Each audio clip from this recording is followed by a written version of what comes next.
Hey, everybody, welcome back to the A to Jump podcast. This is episode 20. We've made it to 20 episodes in just about 2 years, so we're on a We good did it. streak here. We did it. As always, I am your host, Jake, aka Gooba of the YouTube channel Gooba and Jetpack, and I am joined by my good buddy, friend, pal, so on and so forth, Justin of Justin Games. How we doing, Justin? Hello. I'm good. Are we ready for some Persona 3 reload thoughts? I know you've been I just am itching. so ready. I know you've been itching to hear my thoughts on Persona 3. It's been a long week waiting for I it, bet, and I'm I ready. bet. And then I delayed it. I delayed it till the next week. Oh man, I bet you were just sweating. I've been, chewing my nails down to the bone, just waiting. Okay. So what is he going to say about Persona 3? Oh boy. Okay, so I have been playing some Persona 3. Spoiler, it's pretty good. PlayStation had a state of play. We're gonna go through a few of the games. I don't know if we'll touch on all of them, but whatever. It was okay. Naughty Dog released Grounded 2, which was like a behind the scenes thing of the making of The Last of Us Part 2. Jake's watched that. Then there's some little news tidbits involving Xbox, Epic Games, and our good old pal, Ubisoft. We seem to bring up Love Ubisoft every episode because they just keep saying stupid crap. God, they need to have a meeting with all of their executives, get together and say, like, okay, we keep saying stupid stuff. We need to figure out how to not do that.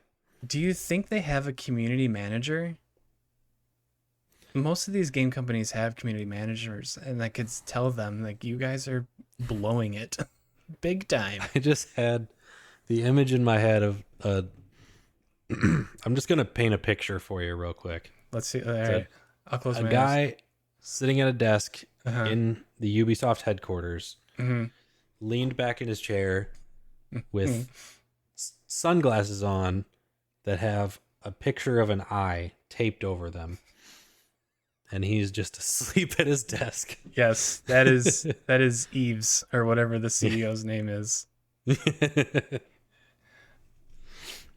They're going to this guy saying, like, this is I wrote a statement for this upcoming press conference, like, is this good? And he's just I don't know. He didn't say anything. He didn't say no, so say it, whatever you want. Yeah. But yeah, that's my insider knowledge of what's going on at Ubisoft. Yes, that is firsthand insider knowledge right there. Good reporting, Jacob. Good reporting. Thank you.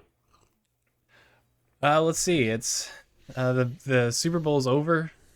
Taylor Swift's boyfriend won the big game. We're so proud of him.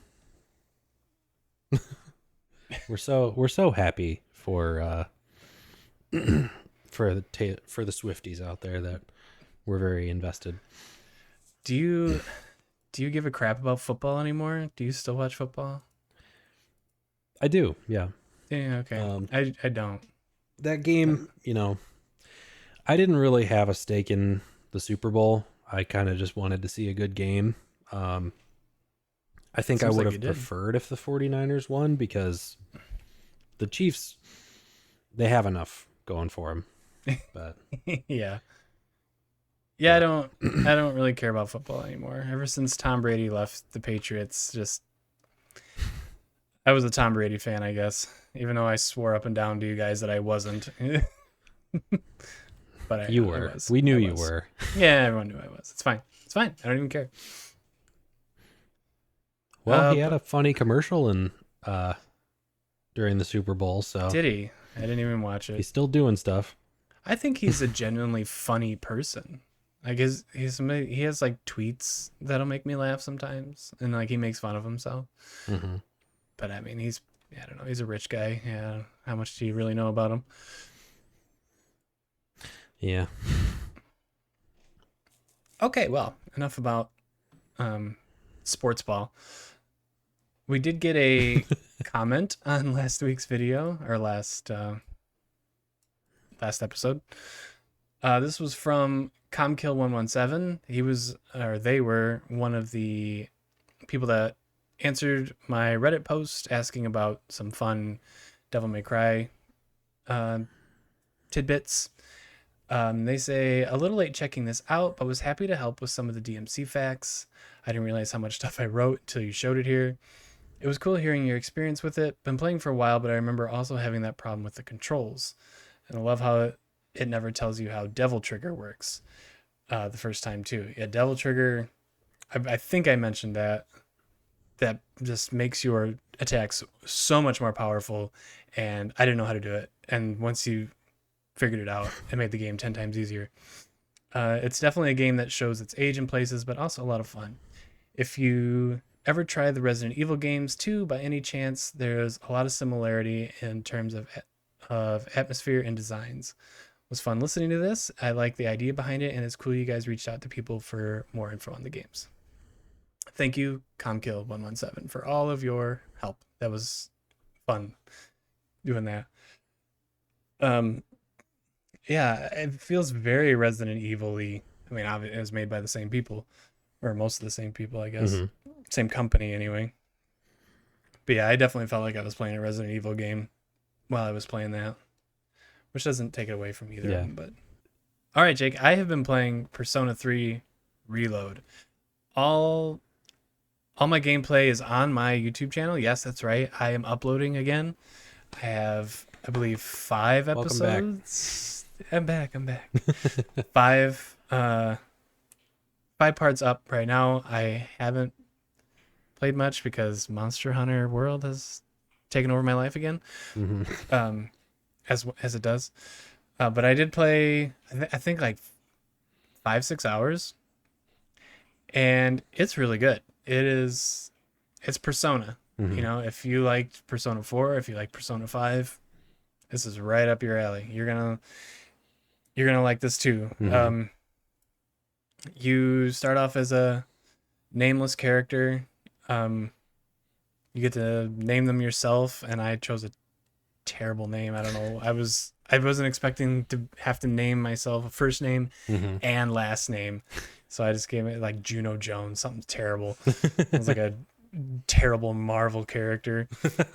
But yeah, you're doing your normal stuff. I liked it more than Persona 5's intro. It throws you into stuff way faster. Yeah. I felt like in Persona 5, I mean, like 3 hours and you haven't done anything except talk to people, you know, which is fine in its way, but I like being able to just like quickly, like I think in the first hour or two you're in the Tartarus, which is like the dungeons. Mm-hmm. I guess it's more of a tower, fighting monsters and stuff like that. Yeah. But yeah, you quickly meet your cast of characters. Tartarus is not as flashy, I'll say, as Persona 5's palaces. It's very repetitive. There's not much in there, but there are lots of like corners to explore. Like it encourages you to check out every single corner of every single room to get treasure, find monsters, stuff like that. Mm-hmm. And that's what I really enjoy about any video game that encourages you to explore and rewards you for exploring. I kind of having, now this is not a brag. I promise it's not a brag. Okay. But it's pretty easy. Okay. I believe I said this about Persona 5 when I was playing through it a little bit. You know, you have control of multiple personas, and the personas they give you happen to have the spell types that early enemies are weak to. So all you got to do is just find the weakness, hit it, knock them all down, mm-hmm. all out attack, dead. So most of the enemy encounters are extremely easy mm-hmm. until they're not.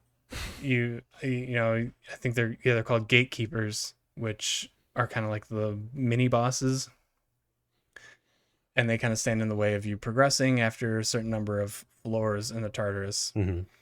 And those can be challenging. I enjoy those. I enjoy having to think a little bit more and stuff like that.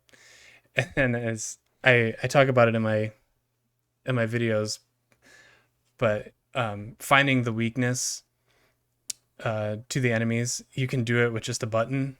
You could do it in Persona 5 too. Mm-hmm. Hit like L1 or R1 or something, and it'll just take you to the persona and the spell that enemy is weak against. Mm-hmm. And you just hit X twice and off it goes. I tell myself that was kind of cheating. I didn't like that I could just push a button and win the fight basically. Yeah. But you can like slowly see myself or hear myself come around to it. Yeah. Because I think the fights are deliberately designed to be easy, you know, to get through them quickly, so you don't have to so grinding is made easier. Mm-hmm. So I could see that getting old after 100 hours of this game. So that's my one knock on it, is that it's just a little easy. I could turn up the difficulty. I know I could do that, and I might do that just to kind of put my foot in my mouth, you know, and then lose and then not have any fun. Yeah. But I didn't get too deep into the social stuff. Again, that was my favorite part of Persona 5. That's all I wanted to do. Yeah. I didn't want to keep doing the palaces. But yeah, like 5-6 hours in, I met a bunch of people. I had a bunch of confidants, I think is how you pronounce that word. Mm-hmm. Hanging out with people after school. It's kind of fun to figure out how to balance when I can do what.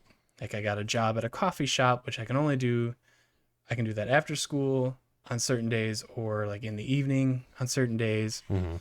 And well, I really want to go to this bookstore that just opened, but they're only open after school, not in the evening, only on certain days. That's a lot to keep track of. Yeah. And luckily they give you a calendar, and I don't think I quite utilized it well enough. But yeah, it's fun. I like the characters. The voice acting is really good. Yeah. I the main guy, oh no, I can't remember his name. Your main buddy, he carries the big sword. I compare him to like Ryuji from Persona 5. And Ryuji was kind of like annoying. I don't know. But this guy is way cooler. Now Yeah. I need to look up his name. God dang it.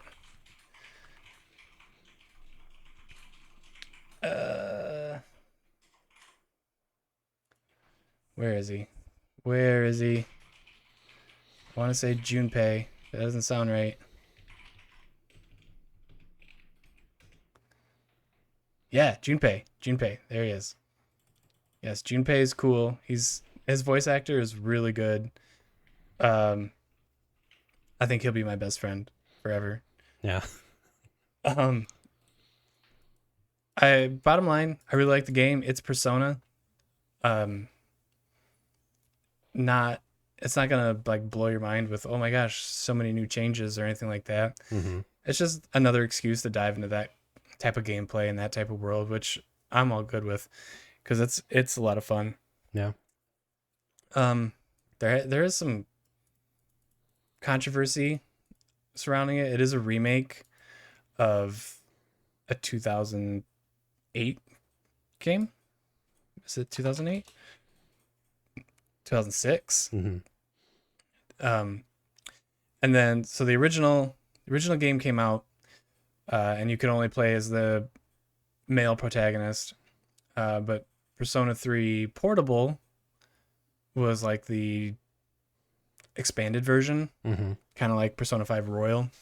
Okay. But in that one, you could play as a male or female character. Mm-hmm. And that's been removed in Persona 3 Reload. You can only be the male character. And a few other additions that were in this extremely old PSP game Mm-hmm. did not come to this one. Which, I mean, I don't know. I guess I don't care. I don't think the game is going to suffer from it at all. Yeah. But visually it looks amazing. I think it looks a little even better than Persona 5, which Persona 5 came out what? Jeez. I think is it like 10 2006? years? It's 2016. So okay, so 8 years. Not that far off. No, you kind of forget how old that game is. It's like, as much as it stood the test of time and people still talk about it to this day. Mm-hmm. Yeah, of course it looks better. It is a 2024 JRPG. It's good. Mm-hmm. It looks good. It feels good.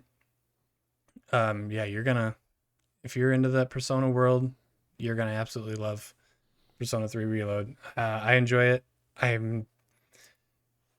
We've got like just over 2 weeks until Final Fantasy VII Rebirth comes out, so I will try to play more and give some more thoughts as I experience them. But yeah, early 5-6 hours in, I really like it. It's fun. Yeah. Well, I'm glad. It sounds like it's exactly what you were looking for. Pretty much, yeah. Are you gonna ever play a Persona game, Jake? Ever in your life? I don't know, man. I need to stop saying like, yeah, I'll get to it. Yeah, I'm gonna like, check it out. When I have so many, like, just this week, I was like, man, I don't feel like I've played a lot of games today. I feel like I haven't played a lot of games since we last spoke, but I've also played a ton of games. And like I think I played like 5 or 6 different games in the last couple of weeks, and multiple of them were like games I had never played. I literally played for the first time, and there's still way more that I need to get to. I didn't even think to ask, what have you been playing?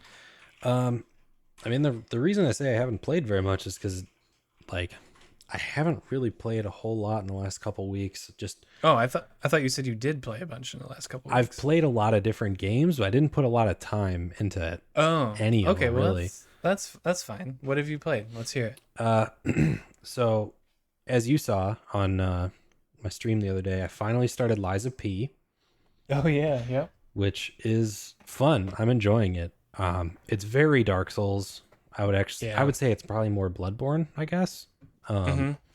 Which is not a game that I'm very good at, but I am having a good time with it.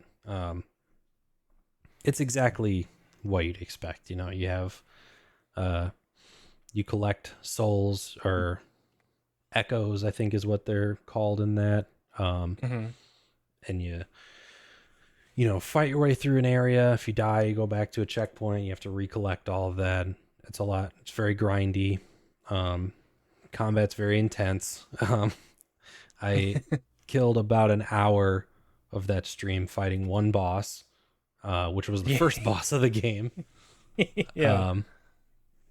So that was a challenge, but it's it's an interesting idea for a game.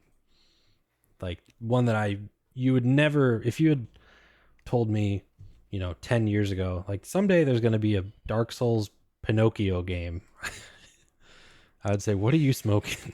Yeah, exactly. What kind of morons would make that? But it's fun and it's a cool story. I'm excited to get more into that.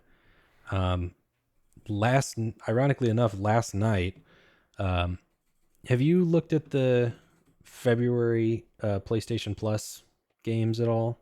Like the free games for the month? No. Okay. Nope. So I did last night. And just because I don't even know what made me think of it. I didn't know what they were. So I looked on it. There was Foam Stars, which is that like PlayStation's like Splatoon, basically. There was Roller Drome. Do you remember that one? Yep. That's free right now. The like skating, like gun game. And then the other one was one that I hadn't heard of. It was called Steel Rising. And it's kind of like a Lies of P in a way. Yeah. You're playing as basically, they don't call you a puppet. You're like a machine of some kind, but you're playing as a machine. In I don't know. I'm not smart enough in history to know when this was, but is the time where Marie Antoinette was a thing in France. Okay. Yeah, I'm right there with you. I have no idea. You like it's. I was surprised that I'd never heard of this before because it's like fully, voice acted and it looks like relatively good and as looks like pretty modern. And you're basically Marie Antoinette and her maid or whatever are stuck in this house, like outside of war-torn Paris. And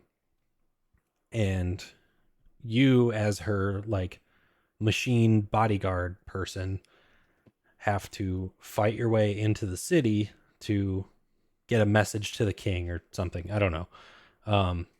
But it's like a Dark Souls, but Jake, I think you like Souls games, man. I think I do. I don't know. I think you're in love. I only played a little bit of it last night because I just found out about it. Got to the first boss, died twice, and I was like, I think I'm done for the night. But I am finding myself a little bit more intrigued by those games now. I think now that I've actually given them more of a chance and I didn't quit after like an hour, like I might have more of an interest in them now. But that's cool, man. Yeah. Steel, right? Yeah, I googled some pictures. It's like art style wise, it looks really, really fun. Yeah. And that was what surprised me about it is I'd never heard of it. I saw it as a free game on PlayStation Plus anyway. And I watched a trailer and I was like, oh, this is like a full-fledged, like acted, like full game. And I didn't realize that. And it was like the acting's not bad. Like it's pretty good. That's cool. Yeah. I remember that coming out and hearing about it on podcasts and stuff. So yeah, but I had never heard anything on it, but that's good. You think you're going to keep at it? I want to try to for sure. Although as I've said, earlier on this episode, there's too many games that I still have to play. Ironically enough, another one came out yesterday, which was Banishers, Ghost of New Eden. I think it came out today. Did it come out today? Okay. Today, Tuesday. Okay. At time of recording, it was today. Yeah, time of recording today. But yeah, that one is one I've been excited about for a while. I have not played it yet. I'll probably start it this week sometime. Sweet. I look forward to hearing thoughts on that. Yeah. So far, I've watched a few like reviews and things like that. So far, the consensus that I'm getting is that the story is good. Story is very interesting. And the gameplay is a little bit slow, or the combat. But it's like, if you're there for strictly combat, you're not really going to like it. But if you are interested in the world and exploring, finding a bunch of like collectibles and actually reading them and getting into the lore of the world, then it's really cool and it's a fun concept. Sweet. That seems like that's right up your alley for sure then. Yeah, absolutely. And they said that the voice acting is good and the dialogue isn't like it's not going to weigh you down like some other games do, so I'm excited to check it out. We were talking about it earlier, and based on nothing but the trailers that I've seen and stuff, it gives me like the Medium vibes. Yeah. Which I don't know if you've seen that. We played that one, yeah. Who did? Me and Jetpack played. Oh, okay. I thought you were talking about me. I'm like, Jake, we did not play that together. No. Yeah, I liked the Medium. I know a lot of people thought it was kind of dumb. I didn't like the ending. I thought the ending was not how you should end things. Mm-hmm. But I really liked that game, and this game kind of reminds me of it for just some reason. Yeah, there's definitely something there for sure. Yeah. Do you know, I feel like I've talked to you about this before, probably on this podcast, but Troy Baker plays, was it the Maw? The Maw, yeah. We have talked about it on here before. Okay. This is so cool. They use no technology on his voice. Mm-hmm. That is all him, and it is so scary, and it's one of the best performances ever. Okay. Yeah. Moving on. Anybody who has not played that game or not seen anything on it, if you enjoy, even if you don't like video games, I don't know how you found this podcast, but if you enjoy horror things, just go find a clip of Troy Baker's performance in The Medium, and you'll be in for it'll be creepy. Like, yeah, just search on YouTube The Medium Maw scenes or something like that. Oh, so cool. It'll get under your skin. You will feel uncomfortable. I'm getting goosebumps just thinking about it. Okay. It's crazy. It's that good. Yeah, it's that good. Absolutely. Let's see. Anything else? What else have you been I've been dipping into I'm just trying to get into all these games, man. Been dipping into more of God of War Valhalla. Mm-hmm. Trying, just I'm not trying to, I know I'm not good enough to like beat that in a day. So I'm just like, I'll do a run or two whenever I have time, just try and slowly build up. I don't expect to get through that anytime soon. Right. And I know I'll get frustrated if I try really hard to get through that. So I'm just going to see how well I can progress. But that's been cool. And then played a little bit of Last of Us No Return again. You know what? I was watching your VOD on YouTube of you playing that, and remember how I said when you were talking about it that Abby was at the lodge. Mm-hmm. I was wrong. Oh, okay.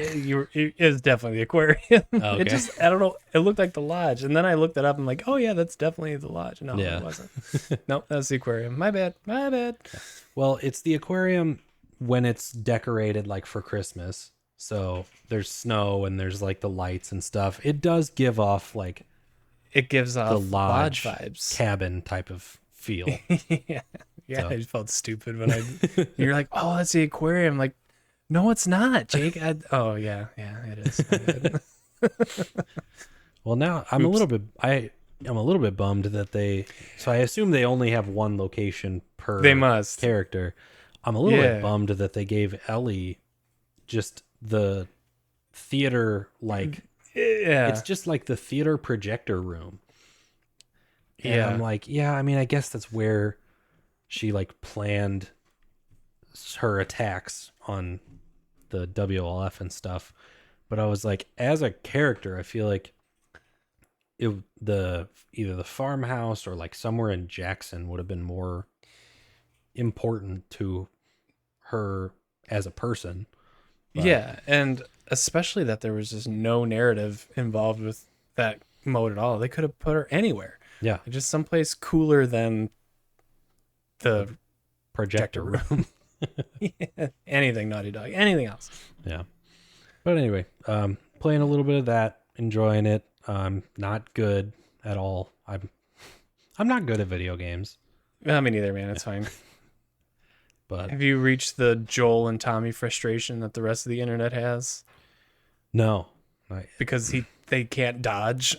Oh no. So everybody just hates playing as them because they can't dodge. Which that's rough. I mean, it is. I guess it's good that they didn't give him that ability when he didn't have it in the first game. Okay. So if you're thinking about it in that way, it's like he didn't gain the ability to dodge and go prone when he got older. So okay, yeah, that's the thing. They're too old. Yeah, they can't move quick enough. That was my reasoning behind why he wouldn't be able to do that in the first game. Is like, oh, his knees are too bad. He can't get up Jake's and down. Headcanon. That's his headcanon right there. That makes sense. Yep. All right, we made it work. Yeah. Anything else? Anything else you want to? That's about it. That's a lot of games, man. It's a lot of games. Yeah, I didn't put a whole lot of time into any of them because I've been working on YouTube stuff and trying to get the channel going. But yeah, where I can, cool. I'm gaming. Sweet. Monster Hunter World, I can't stop playing. It's all I want to do all the time. I need to brought you back in. I need to just like, I don't know, stream it or something because it's like all I really want to play. Yeah. But I don't know what it is. Like I said last time, it just scratches that itch. It's just such a fun game. I've been grinding out a certain monster just to get all their armor parts, and you think that would get boring fighting the same thing like 5 or 6 times, but once you do it, you know, you get all their gear and you unlock all the skills that come with the armor pieces. It's just so satisfying. And then, you know, you find a new weapon that has poison or is strong against dragons, or it's like an ice weapon, and it's like, I need to go for that because I know this monster is weak to ice. It's just fun. I like playing it. And I feel like I learn something new about it every single day. Yeah, I watch videos and I like watch a stream. Rurikan is who I've been watching. Okay. Some of his streams, and he's one of the freaking pros. Like, I have no interest in being pro. Yeah. But he's really good, and he did some tutorials and like showed like why he does certain things and stuff like that. So it's just fun to learn new things and get better. Yeah. That way. It's fun. Yeah, I think something that I've found out about myself recently is I do enjoy, like, I don't, you know, you're saying like you feel like you'd get bored fighting the same monster, but you don't. And I kind of, I completely get that, because like, even if you're doing something kind of repetitive, if you have a goal in mind, I feel like it's a lot more like fulfilling. Like, yes, it is. A lot of, you know, when I recently sort of got back into Elden Ring, still just, you know, I haven't beaten it or anything. I'm still just continuing my playthrough from a year ago or whatever. But what I'll do is I'll, like, you know, I'll find a spell or a piece of equipment or something that I really want to use, but I need to be to a certain level to get it. So then just the grind to, like, even if I'm, you know, spawning to an area and taking out the same enemies and then respawning and doing it again, like, yeah, it's repetitive and it's not the most exciting thing to play, but just the, like, building towards this new weapon or this new ability that's going to make the game a lot more entertaining. That's the fun part, I think. Yes. That's exactly the fulfillment that Monster Hunter gives me. Yeah. It's you know, just finding a piece of armor that you want or think looks cool. I mean, that's kind of all I go off of. Yeah. Like, oh, this pink Rathian armor looks really cool. I'm just gonna beat the crap out of this dragon for 3 hours until I can get it. And I got it last night, and like, yeah, finally I can match. Like, I just kind of was all mismatched by different monsters' armors. I looked silly, but but oh yeah, that's such a good game. I love that game, and it's 6 years old at this point, and people are still playing it. Like, I think exactly what happened to me happened to everybody else. Is after the Monster Hunter Wilds trailer at the Game Awards, everyone's like, man, I need to get back into it. I want to check out World again. And then everybody remembered how awesome of a game that is. Yeah. And yeah, everyone loves it. I love it. I want to go play it right now. Yeah, but I can't. That's fair. That's fair. That's about all. Obviously, Persona 3. And yeah, that's about it for me. Yeah. All right, so PlayStation had a State of Play 2 weeks ago. I can't remember. Something like that. The exact day. It was like right after our last episode, so Mm-hmm. we get to talk about it in this one. Nothing earth-shattering, unless you're a big Kojima fan, which I don't believe either of us are. No, not really. No, I don't understand it. But anyway, so we had Dave the Diver is coming to PlayStation, which I've never touched. Have you? I have not. It's apparently very good. Mm-hmm. Might need to check that out. But I guess it's coming with Godzilla DLC. Yeah. Godzilla made a brief appearance in the trailer. Yep. But from what I've heard, it's just kind of seems like a casual kind of like fishing game. And then you manage a town or manage a restaurant with the fish that you catch and stuff like that. It sounds cute, fun. Yeah. Chill. Until Godzilla shows up. Yeah. Then do you no more chill. Catch him and no more and cook him then? Oh, God, I hope not. I don't want to eat Godzilla. Did you ever see Godzilla -1? Did you watch that? Mm-mm. Not bad. I heard it was pretty good. My wife is the biggest Godzilla fan that I know. Yeah. Like, Godzilla fan #1, and that's random. But yeah, we went to the movie theater and saw Godzilla -1, all in Japanese, so subtitled. Yeah. And it was not bad. Not bad. I won't spoil it. But yeah, it was good. Anyway. Yeah. Check it out. That's good. All right. Next was I don't know if these go in order of appearance right now. I'm just scrolling on PlayStation's website. Death Stranding 2. So this is Hideo Kojima's next game, the sequel to the Death Stranding 1. The subtitle for this, Jake, like gave me an aneurysm. It's Death Stranding 2 on the beach. It is literally called Death Stranding 2 on the beach. Yeah. I don't get it. Get it. Sounds like the sequel to a like 2000s buddy comedy. Yeah. Yeah. It does. Oh, so I don't know. I don't understand what this baby does. I don't know. I don't know why he's spitting out drones. Troy Baker plays like a Joker character who attacks people with a guitar. Yeah, I don't understand. And he's like shredding this guitar thing, and it's shooting out like electricity or something. And then he flips it around, and it's like an axe or like a hammer. And I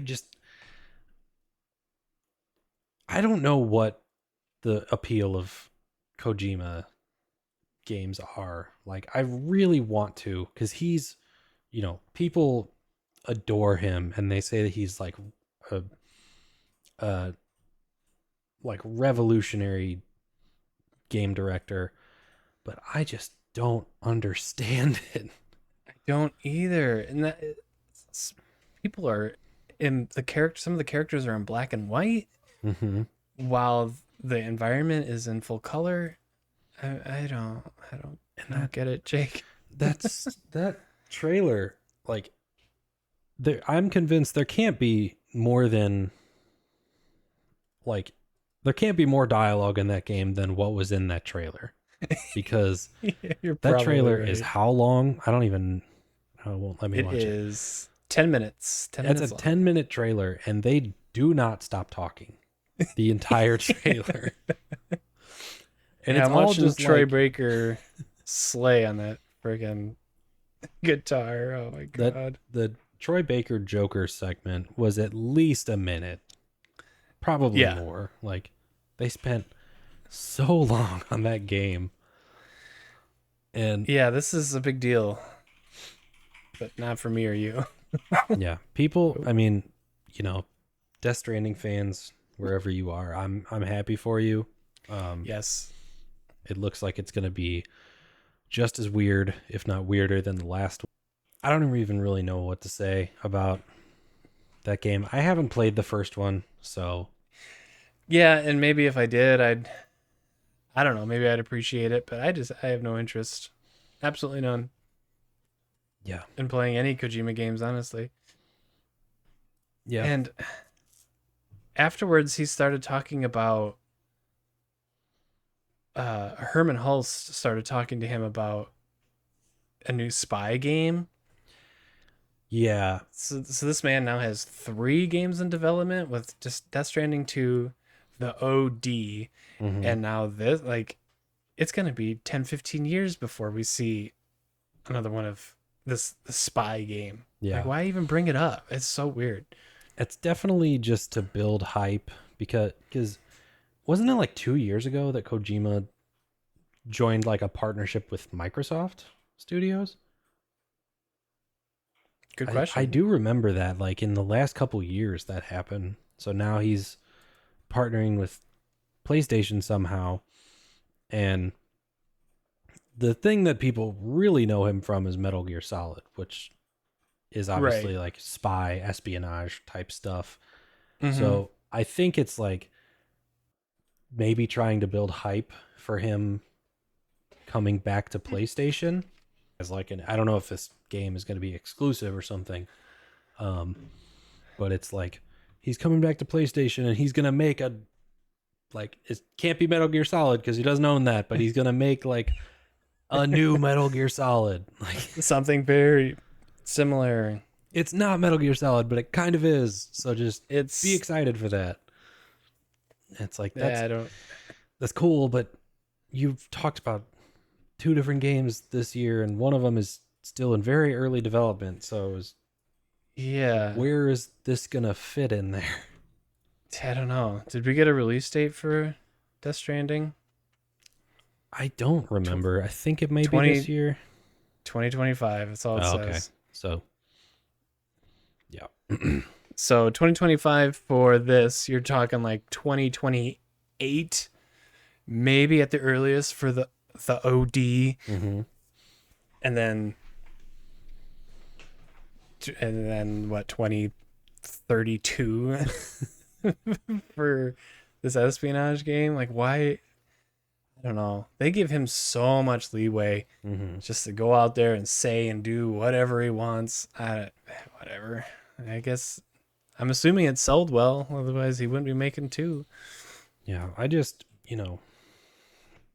maybe we're ignorant and we don't know enough about his games, but people just absolutely adore him and think he's like this visionary. And I don't understand any of his games. I just think it's weird. Yeah. It was just like I thought Saltburn was weird. Yeah. I don't think anything was visionary about Saltburn. Nope. You watched Saltburn yet? Nope. Okay. If I'm being honest, you didn't really sell it very well last time, so. No, not something I would recommend. Yeah. Unless you want to be weirded the hell out. Yeah. But okay. We talked about that last time. Dragon's Dogma 2 is next up on the PlayStation blog. Now, this one looked cool. I played a little bit of Dragon's Dogma 1. It was fun. This looks incredible. I will be absolutely playing this. What about you? What did you think? I thought it looked good. You know me. I'm going to say that I'll give it a shot, but I'd probably wait for your thoughts on it. Okay. You said it's kind of like Monster Hunter. I mean, yeah, watching this trailer, it's definitely Monster Hunter-y because you're fighting monsters and you can crawl on top of them. I think that's like Dragon's Dogma's thing, is being able to climb the monsters and attack them while like riding them or whatever. Yeah. But this looks like it's full-on fantasy RPG, whereas Monster Hunter's just fighting monsters. This looks, there's wizards, this guy's carrying a magical staff, and cool stuff like that. No, it definitely looks cool. It looks very good. It's very impressive. So I'll wait for your thoughts on that one, but yeah, so far it's looking promising. Yeah, that one's gonna be a hit for sure. March 22nd. So that's not that far off. No, it's not. It's that's gonna be fun. I'm looking forward to that. Mm-hmm. Next is Foam Stars. So that's free. That's just free. It is free right now. Wow. I don't know for how long. Obviously we're like halfway through the month, so yeah. I assume until the end of February. I haven't played it yet. It kind of looks like a PlayStation version of Splatoon, which I don't think is a bad game. I haven't played that either. So no, I think that's good. From what I've heard from the people that have played it, it's very good. Just from like podcasts and stuff like that. I don't know anybody that's played it. Yeah, I'm not that cool. But yeah, that might be worth checking out, especially if it's free. Yeah, just hop on, give it a shot. It seems like it'd be a fun, like, mindless game, kind of. Yeah, probably just a fun game to goof around with your buddies, you know, as one does. Helldivers 2 was next. This is like a third-person shooter. I'd never heard of Helldivers 1. Have you? No. I was not familiar with this series until they announced this one, and it seems like this one's getting a lot of hype. Like, really early. like it. Is it early access or is it out already? I think it's early access. Oh, is it out? February 8th. Oh. I know. Yeah, I've heard positive things. I mean, it looks, you're shooting aliens, they're blowing stuff up. Yeah, explosions, manly stuff. Explosions, guns, monsters, freedom, freedom, America, freedom. Next is Judas. I have to scrub through this trailer to remind myself what I'm looking at. All I remember about this one is that it's by the original creator of BioShock. Yeah. This looks pretty good. Yeah. This one, I'm pretty interested in this one. It looks like very, I mean, for lack of a better way to describe it, it looks very BioShock-y. Yes. Like some sort of dystopian society, and it's a shooter, but you have some special abilities and things like that. I'm sure the environments look really cool. I'm sure the story will be really interesting on that one. Yeah, this looks interesting. Yeah. No release date, just says in development for PS5. So we're going to be waiting a while on this one. But yeah, this looks weird, and I like it. Yeah. This looks good weird, not Death Stranding weird. Yeah. It's a weird looks that we'll probably be able to understand. Yes. Not baby spitting up drones. Yeah. Weird. Let's see. Legendary Tales is next. Oops. Again, this is a VR game. I vaguely remember this one. Yeah, it kind of looks like a VR version of Skyrim. Oops. What did I just do? Yeah. Nobody in the world that I know can afford a PlayStation VR, so no one's gonna be buying that. Yeah, for the 12 people who bought a PSVR, I'm sure this is great. Yep. Congratulations, you get one. You get a game. There's another one. Yes, Metro Awakening. Yeah. Half-Life Alyx. Have you heard of that?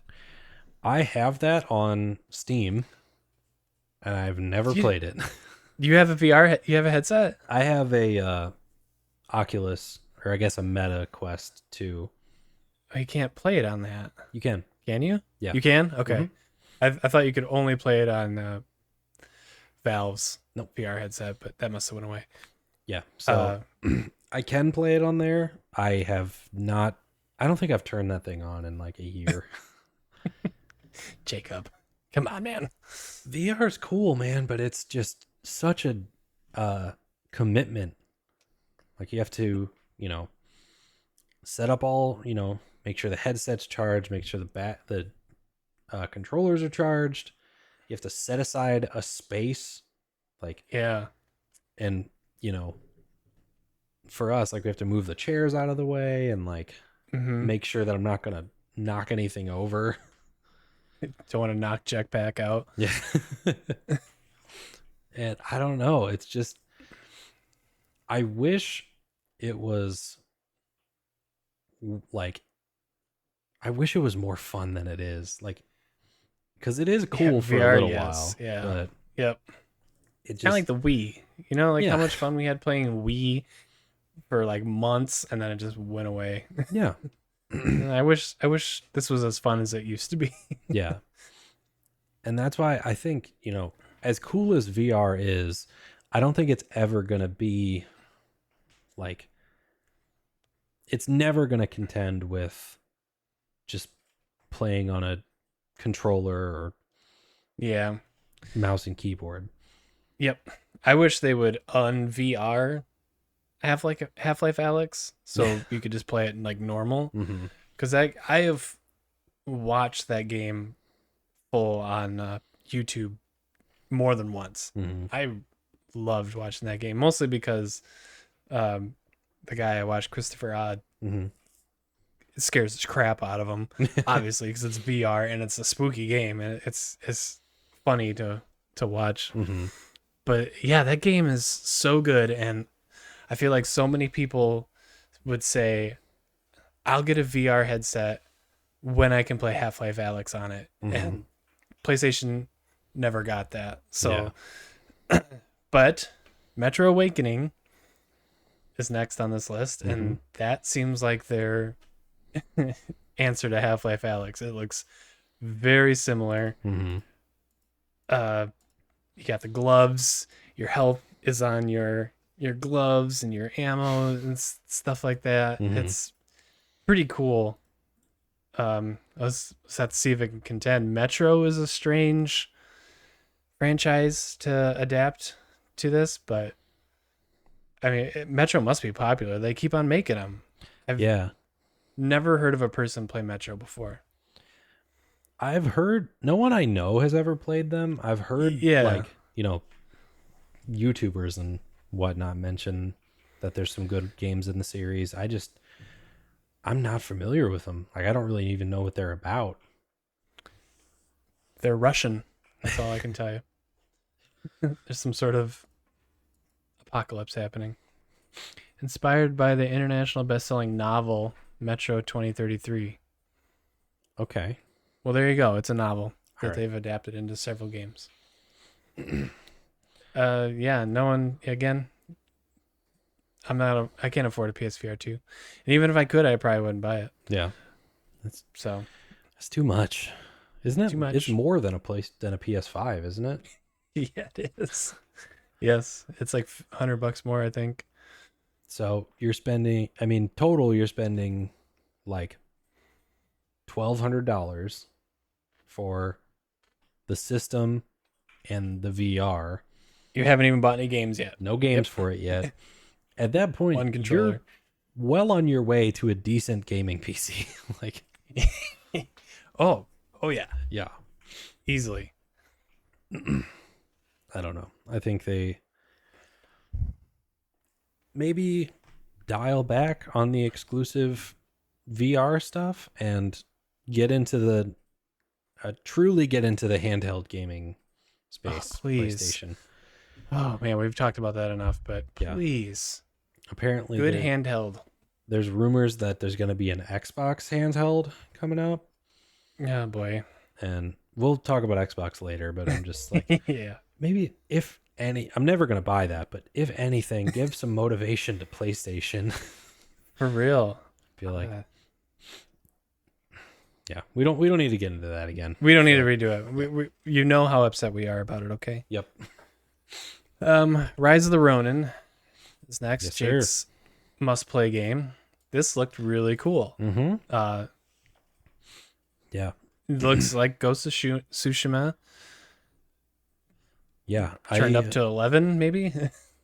Yeah. I was already excited about this game, and then seeing this trailer, I felt like they focused way more on the traversal and stuff, and seeing how you actually make your way around the world. And that got me even more excited, because we've seen the grapple hook before, but to see like how seamless you can go from grapple hook to your glider thing, and it almost feels like you're playing Spider-Man. Yeah. Like, the way you can move around the city is awesome. And just fall right onto, I have the trailer up, and you just go right from your glider, fall onto a horse's back and ride. Yep. Like, that's awesome. That's pretty cool that your horse just happened to be right there. Yeah. Well, I don't mean to get too picky, but yeah, this is gonna be fun. I'm excited for you to play this. I think do we get a release date for it? I want to. We do. Hold on. Oh boy, March 22nd. March 22nd. Mm-hmm. So you can play this. I'll play Dragon's Dogma 2, and boy, we'll have fun. Oh yeah. That's cool. That's cool. I think that's gonna hurt it. Yeah. I think Dragon's Dogma is a very popular game. Yeah, that sucks. Yeah, I feel bad for them though. I think this is going to be a good game. I don't think it's going to be like a bestseller or anything. No. I think there'll probably be more hype around Dragon's Dogma. But I think, at the end of the year, those, you're thinking back on all the games you played, and then there's the one that was like, oh yeah, I kind of forgot about that. That was fun. I think that's what Rise of the Ronin's going to be. Yeah. Like, I don't think it's going to be game of the year. No. But it'll be one that people get to the end of the year and look back, and they're like, yeah, that was a good one. That makes it in my top list for the year. Yep. Exactly. And speaking of, we haven't really brought this up before, but we are going to put a little bit more what word do I want to use? Thought into our end of the year discussions. We're actually going to have like a top 5 A to jump games or something like that, top 10. I don't know. I don't know how we're going to do it, but yeah, definitely at the end of the year, we're going to have a good end of the year discussion. I feel like last year, all we did was go over the game awards. I don't know. That was kind of boring. So it'll be more personal this year for sure. I think we each kind of write out a little bit on all our games, and we can discuss it a little bit more. And we're gonna have like fun, goofy little categories too. Yeah, like the I don't want to tease. I won't spoil nothing, but we're working on it. We're working on it. It'll be fun. It'll be a good time. It'll be fun. Subscribe. Real lot. Are you subscribed yet? Okay, so next was Silent Hill, the short message. Kojima worked on Silent Hill too, so he's not working on it. Yeah, didn't he? Yeah, Konami. It is Konami. Maybe he did. Maybe. Oh wait, no, he was working on the Silent Hills, like what PT was gonna be. Yeah, that was Kojima. But he didn't work on the original Silent Hills? I don't think he was a part of the original series. Boy, I'm about to eat my own butt here. Yeah, you're right. He didn't. Yeah, I'd seen a video on, at least on Silent Hill 2, and I know that was it was a pretty small development team. Like, pretty much all, at the time, it was all like newcomers. That made the first few games. Yeah, he was supposed to make the next one. But that was it. Okay, all right. Apologies. He did not work on Silent Hill. I don't know why I thought he did. Well, I mean, just because it was Konami, I guess. Yeah, I mean, he was definitely, heavily associated with Konami for a lot of years, and with him being in talks to make the next one before he was let go or whatever happened there. I think it's pretty reasonable to assume that he was with the series for a while. Yeah. I apologize. My mic stand keeps slipping. Oh, good. Yeah. Thanks for reinforcing that I'm not a complete idiot. No problem. Anytime. Thanks. So the short message is just that. It's a very short message. Mm-hmm. It's like 2 hours long. I watched a full playthrough. Dumb. Yeah. Very, very dumb. Focuses on its main focus would be like teen suicide. Okay. Which very touchy subject. Yeah. And I wouldn't say it handles it poorly. Just if you're gonna do that, I don't know, make it good. Yeah. And it just, I don't know, it centers around a girl that I think was a bully, but for a while, like, you think she was the one being bullied, but she wasn't. And there's like this monster chasing you around. I don't know. It was, I don't know, not the best. I think if you're gonna make a game about as touchy of a subject as suicide like that, I don't know. Yeah, make it mean something more. There's like in between all the cutscenes or something like that. Mm-hmm. It like the suicide hotline number pops up. You probably see that thing 10 times throughout the whole experience, which is good. I mean, you should put that. But again, it's just like, I don't know why this needed to be made. It wasn't all that scary other than a monster chasing you. Mm-hmm. It's just kind of weird. Yeah. You can skip it, Jake. You don't have to play that one. Okay. Go ahead and skip that one, okay? It's a little bit of a bummer because that was, how often do we get a free shadow drop? Yeah, I see why it was free. Yeah. I see why it was free. Yeah. Well, that's a little bit of a bummer. It's like kind of like why even put the resources into making that and like for free. And yeah.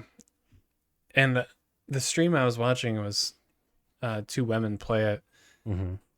And all the characters of the game are women. Mm-hmm. And they're teen girls. And they brought up the good point, like, did any women work on this game? Because, if they don't, I don't know, they're not portrayed poorly, just, I don't know. So the vibes were off. Okay. The vibes were off. That's all I can really say. When you were about to say that, the thought I had was like, it's probably a story about all women written by men. Yep, more than likely. Old Japanese men. Yep. I hope not. I mean, I didn't go through the credits. There's probably several women that worked on it, but still, yeah, just weird. Go ahead and skip it, everybody. Anybody watching, just skip it. It's fair fine. Enough. Read a review if you really care. Mm-hmm. Silent Hill 2 is what is this, Jake? Do you know what this is? Is this a remaster, a ground up remake? I think it's a ground up remake. Why does it look so bad? Did you also say that watching this trailer? I was definitely watching it like, because I've never played Silent Hill 2. I would like to. I hear it's one of the best horror games ever. And I was watching this like you can tell that it's a remake, but it does not look like in any way as polished as it should be. Yeah, it looks bad. And I can't really explain to you why. Just like the main character, this guy. I know nothing about Silent Hill. He just looks weird. The enemies are spooky for sure. I don't know. It looks like Resident Evil 4 to me. But I don't even know if it deserves that, because Resident Evil 4, like, even though we won't play it, you can very much see, like, that was a ground up, like, yes, remake. That looks incredible. And this, like, it looks better than a PS2 title, but yeah. that's not exactly a high bar to cross. Well, speaking of the Medium, Bloober Team is making this. Are they? Yeah, I see their little logo down there. Okay. Sorry, Sorry, I Bloober. like you, Bloober. Sorry, Bloober. That's a really good name. You have a funny Makes name. me laugh. Makes me laugh. In development for PS5, so no release date. Yeah. Moving on. Right. Sonic and Shadow, baby. Sonic Adventure 2 Battle. Let's go. Put like a sweet guitar solo in the background there. Yeah, I mean, this. You got Sonic's skating down the city, the city ramps, just getting run down by that truck. I don't really know what this is supposed to be. It does. I mean, that Sonic going down the city is Sonic Adventure 2 Battle. That's the opening to that game. Okay. So I don't know if this is like a little remake or if it's just, I don't know. I don't know what this is. I should definitely do my research. We're talking about it on a podcast. Oops. You guys didn't really come here for news, did you? I sure hope not. But yeah, this looks cool. I haven't played any Sonic games since Sonic Adventure 2 on my GameCube. Yeah. So I don't know. I probably won't play it. Yeah. Oh boy, are we ready to get into some controversy? Jake? Oh boy. Stellar Blade. Mm-hmm. Have you been caught up on all this stuff? I saw this trailer. I think we may have briefly messaged about this, but is there more controversy about this game? Yeah, okay. There is. This is a Korean company that is developing this game. Mm-hmm. And you'll notice from the trailer, there's a lot of butts. I'm pretty sure I noticed some boob jiggle physics in there. Yeah, which is okay. I think we probably could get away from that in 2024, but no, not yet. Nope. But yeah, somebody had gone on Twitter and claimed they were a developer on this team or on this game, and her and several other women were fired from the company for being too feminist. Which I believe that if you want, I don't really know, but yeah, I could see maybe why some women might speak up. That hey, maybe we don't need to do this anymore. Maybe this is a trend that's a bit overdone. I think it's run its course. Yeah. Yes, very outdated. I don't need to. I don't even want to say it. It's not necessary. Okay. Yeah. I don't need that in a video game. The game itself looks really cool. Yeah. Because like you were saying to me, like this looks like a Justin game for sure. I'm like, yes, I would agree with you. This looks pretty cool. It gives like Nier Automata vibes. Even the music was kind of reminding me of it. Mm-hmm. No, it's not made by crap. I don't know. Not the same developers. Mm-hmm. I can't remember who made that one. But yeah, it looks cool. It sounds like it's gonna have some controversy with it. So I don't know. We'll see how that all plays out. But April 26th of this year, so not long to wait on that either. Yeah. I'm sure there'll be some interesting discourse on the internet after this one comes out. Yeah, the internet will love this one. Yeah. Until Dawn. Yeah, Boy, we've been talking for a while. We need to cruise through these. Did you like Until Dawn? I did. Okay. Well, they're remaking it just for you. Wow. For Not me, remaking really? it. Thank Not you. remaking it, right? Just kind of like It's a remaster. yeah, for PS5 and PC, so it's gonna Mm-hmm. look a lot better. V Rising. Oh, this looks kind of fun. Isometric. I don't know anything about V Rising. Coming 2024. Looks like a there you are. Okay, sorry. kind of looks like a vampire world building game. Yeah, you're building stuff, you're exploring, you're fighting bears. Mm-hmm. Little Diablo-y, which is like the combat style, I guess. What would you describe? Like, what is there a term for that type of combat? I think Isometric camera. Isometric. Okay. Yeah. I always just refer to it as like top down. Yeah. RPG. I think that's I think they mean the same thing. Okay. Isometric top down. Mm-hmm. That looks kind of interesting. Yeah. Coming 2024. Might have to keep an eye out for that one. Mm-hmm. Then Zenless Zone Zero, which is the Hoyoverse, creators of God, man, why am I blanking on every video game?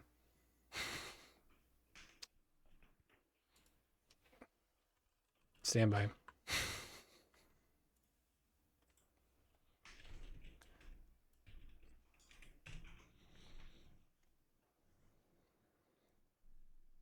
Genshin Impact. Jesus Christ. That one. Genshin Impact and Honkai Star Rail, which are extremely popular. Yeah. People really like those. Yeah, especially Genshin. So this is their new game, Zenless Zone Zero. Don't know. I won't be playing it. I think that's all I can say. Oh God. That's all I can say about it. I'm watching the trailer. I'm trying to figure out like what kind of game it is. What's even happening here? Yeah. Fighting robots, I think. Some people have swords. Was there boob jiggle? I think there was boob jiggle. Probably. I don't know. Yeah, probably. Come on, people. Yeah. Oh, yeah. Yep. There it was. Come on, people. Come on. Okay. So that's a game. That's a game. Mm-hmm. Probably a big mobile game, like the Honkai and Genshin. Those are big on mobile. I know that for sure. Probably fine games. Probably very fine games. Yeah. Not for me. That's fine. All right, well that does it for the state of play. Yeah, I would say nothing earth shattering, just pretty cool. It was a pretty okay. Like that one's I didn't hate watching it by the end, but I was also like, yeah, I don't need to like watch any of those trailers again. Like I know what's out there. Yeah, it was nothing brand new. Mm-hmm. No new announcements. There's stuff we've seen before. Yeah. Okay. Naughty Dog released Grounded 2 not too long ago. Mm-hmm. Jake, I'm assuming you've watched it, correct? I did. Definitely. Let's walk us through it. What's Grounded 2 all about? All right. So for those of you who don't know, when the first game came out, they put out a documentary called Grounded, which was all about the making of the first game. I really enjoy it. That one, I've seen that several times now. And when they started development on part 2, they started doing the same thing. They were filming pretty much through the entire process. And then during the pandemic, obviously everything shut down. Everybody went to working from home, and they supposedly lost this footage. I kind of think Sure they that's a did. marketing thing. Like I Yeah, think sure they they've did. had it. They just wanted to, you know, there was a lot of controversy with that game. They wanted things to die down a little bit and give them some time uh, to work on it and be able to release it when there's some hype on The Last of Us 2, which they just released the remaster, so they can Right. kind of build off of that. But with that said, it was pretty good. I am such a sucker for documentaries like this, though. Like, Yeah. I love the first Grounded. I really love uh, Raising Kratos, which is a documentary about the making of God of War 2018. Mm-hmm. I've watched both of those several times, and I really enjoyed this one. It got, it went to some intense moments in the game, like the scene. Spoilers, everybody. Spoilers. If Spoilers up. yeah, Spoilers. it showed the filming of the scene where Joel dies, and Cool. you see like uncut footage of Ashley Johnson in the mocap, like recording that. Mm-hmm. That's tough to watch. I bet.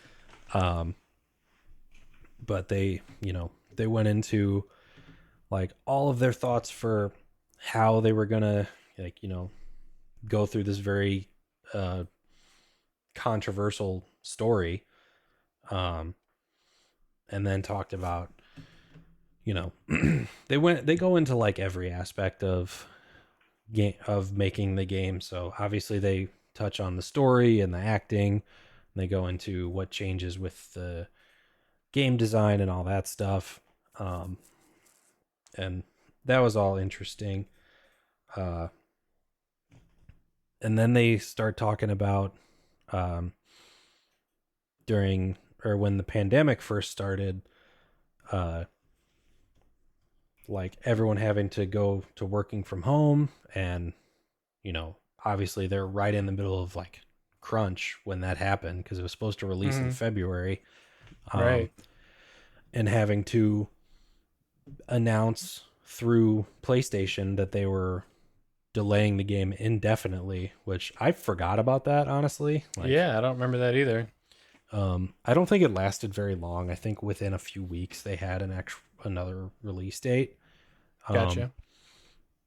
but talking about that, and then it gets into the leaks that happened leading up to release, Okay.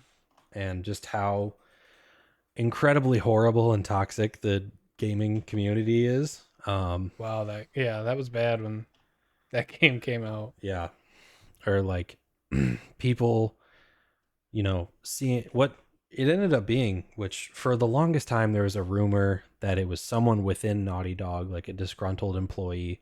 That wasn't the case. It was a kid in Norway or something, that found like a back door into their servers. Um, Released like some footage, just like early gameplay stuff that had like developer commentary over as like video files that they would send back and forth. Okay.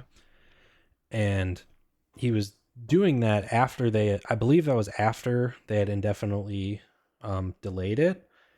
And he put that out there basically as uh, like a ransom. It was like, release the game now, or I'm gonna put out the rest of this stuff. And they're like, well, it's not done yet, you idiot. Like, Yeah. Come on. so then he put out everything. And of course, the first clip to go viral is Abby killing Joel and you playing as Abby. And like, people are making all of these assumptions about this game that they don't know the full story of. Yeah. I don't remember that. I feel like the only leaks I heard was that you would be able to play as Abby. Mm-hmm. But yeah, I guess. none of us knew who Abby was. Yeah. So like, okay, new character, whatever. Yeah, that was never spoiled for me, which is good. Yeah, I avoided the spoilers as much as I could because I wanted to experience it the way you're supposed to. Yeah. But people, for some reason, like to ruin it for themselves and other people. So, Yep. But it goes into that, and like all of the horrible things that people said to the creators, and I feel so bad. Laura Bailey was they interviewed her about that, and she had just had her son, and there was people like threatening him. It's like, people suck, guys. Come on, it's a video game. Yeah, you guys are stupid. Find something better to do with your life. Yeah. But other than that, it like ends on a pretty positive note. The game releases, and despite what some people say, it did really well. Yeah, right. Won a bunch of awards and all that, and led into, they talked about the show and like the creation of that, which I just need to tangent real quick. Quick tangent. Last week or 2 weeks ago, I ended up watching all of Chernobyl, which is Craig Mazin's first show on HBO. I didn't know. Okay. Yeah. And that guy loves to just give everybody depression. That man, I don't know what his deal is, but he wants you to feel sad a Craig, lot. I already got enough of that. I don't need any more. Very, very good show. Incredibly well acted. I'm glad I've always heard watched it's good. I've never watched it. Maybe I'll have to. Really, really good. God, is it sad. It does not feel good to watch that show. Okay. So don't watch it when you're in a bad mood. Got it. Okay. Or don't watch it when you're in a happy mood, because it's going to ruin that. It's going to ruin it. I need a middle of the road mood. Yeah. Okay. So anyway, in the documentary, they go into the making of the show and how good of a, how incredible that was.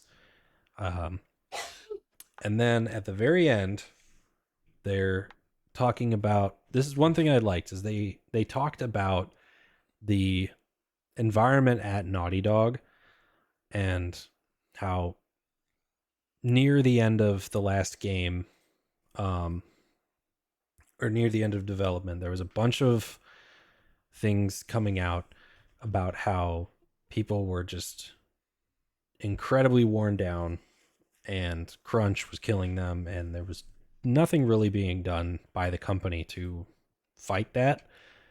So they went into talking about how they basically changed their entire philosophy as a studio, where they are doing everything they can to remove crunch from the equation.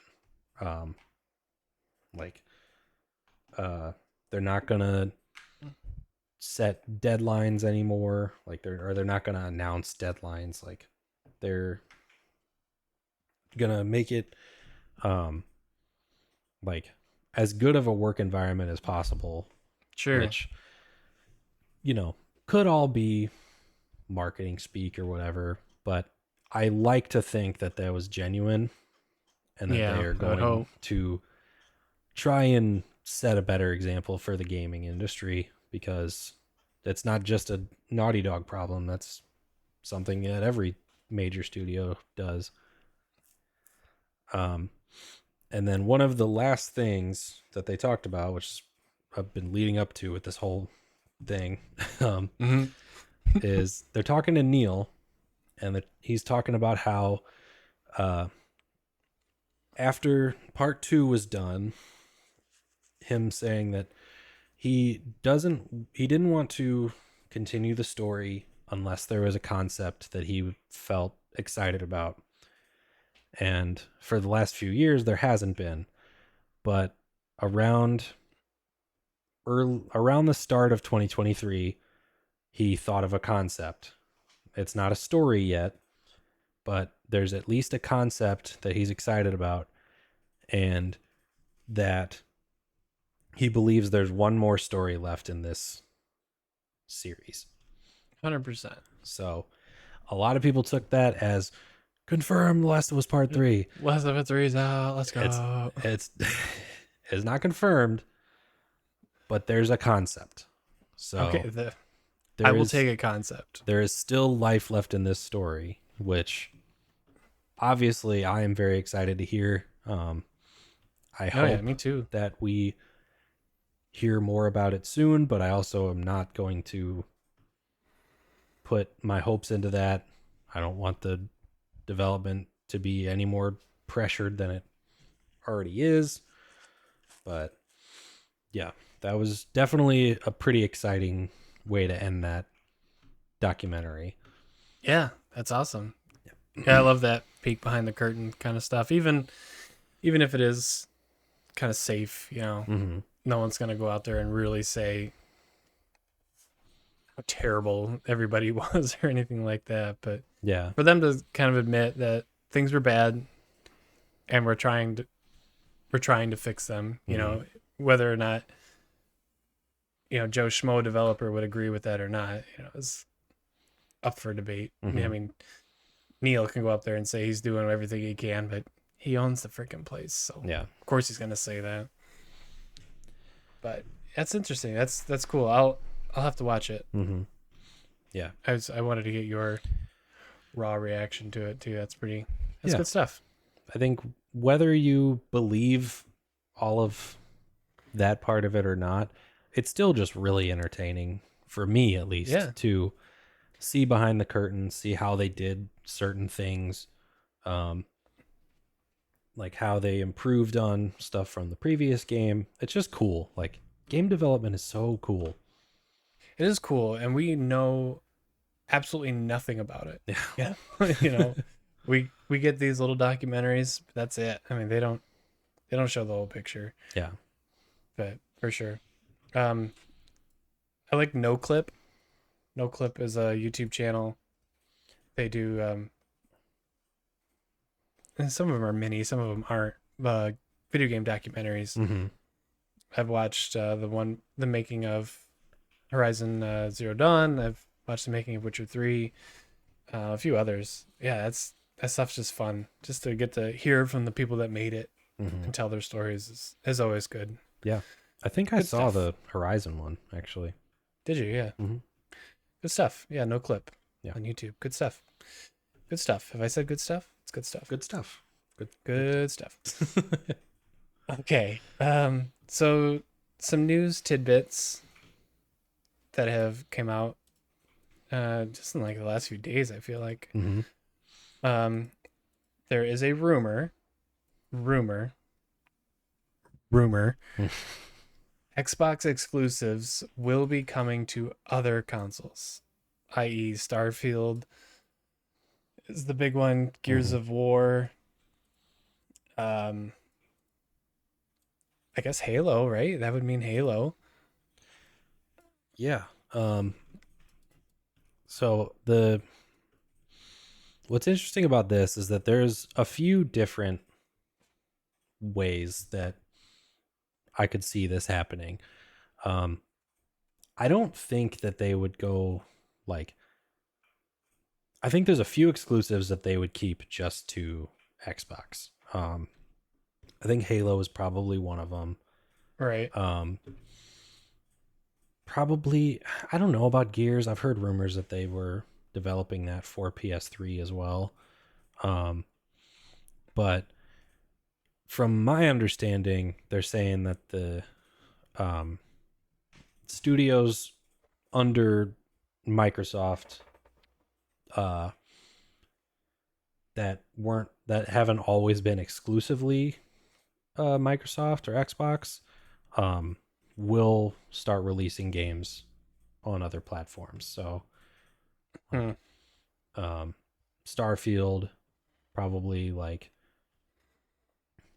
Ninja Theory, and all of those studios. Yeah. So like they'll put Hellblade on PlayStation and all that stuff. And apparently people were very unhappy about this. I stay off of Twitter. Mm-hmm. I deleted it once it changed to an X, so I didn't see any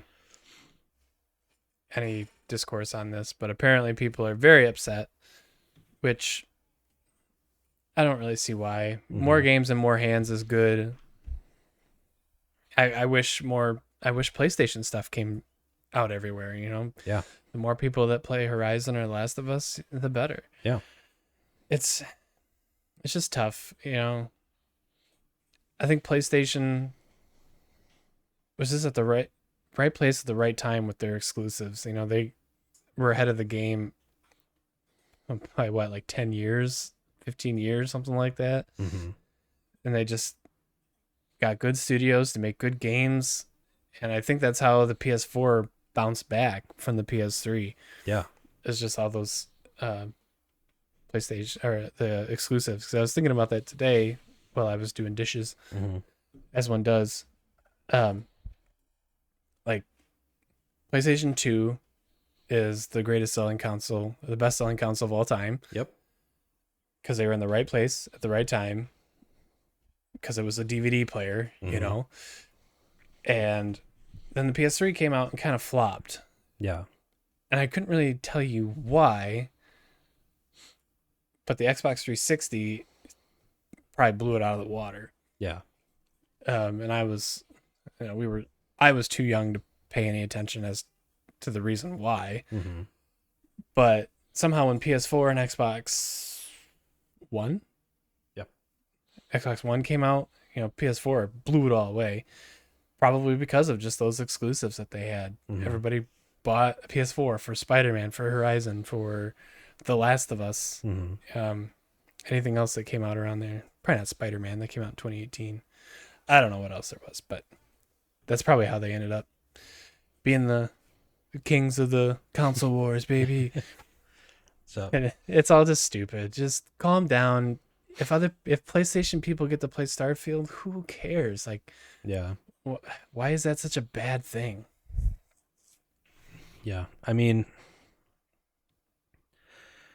I don't really understand being upset about this. Like, I don't think that, I mean, I understand why exclusives have been a thing.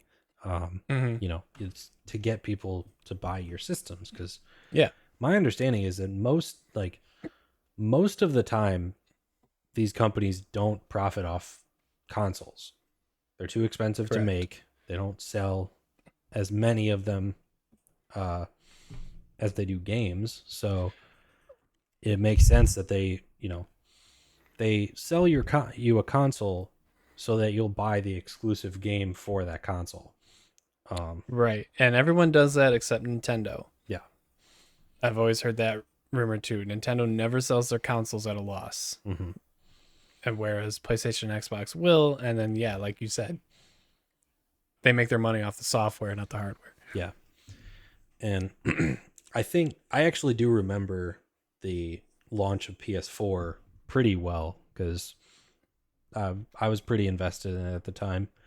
And Xbox fully, they screwed themselves during the you're right. Mm-hmm. Their announcement, right? They announced it at, I think, 500, which the PS4 was only 400, I want to say. Yeah. At launch. They announced that it had to be like online all the time. There was no game sharing or anything like that. Like, there was all of these features that they thought were innovative, I guess, that just completely nobody wanted. And then PlayStation got to come out the next week they did their announcement, and they didn't really have that many exclusives at launch. Like, the PS4 launch was honestly pretty weak, but they had a just as powerful console for cheaper that didn't have all of these restrictions on it that Xbox had. Yeah. Yep. You're right. I've forgotten about that. Yeah. That's where Xbox screwed up. Yeah. And then, so they had to kind of dig themselves out of a hole there. And then they're like the exclusives that they were working with at the time, like Halo was going downhill. I don't really know if Gears of War was good at the time or not. I feel like it wasn't as good, maybe. Yeah, I don't remember.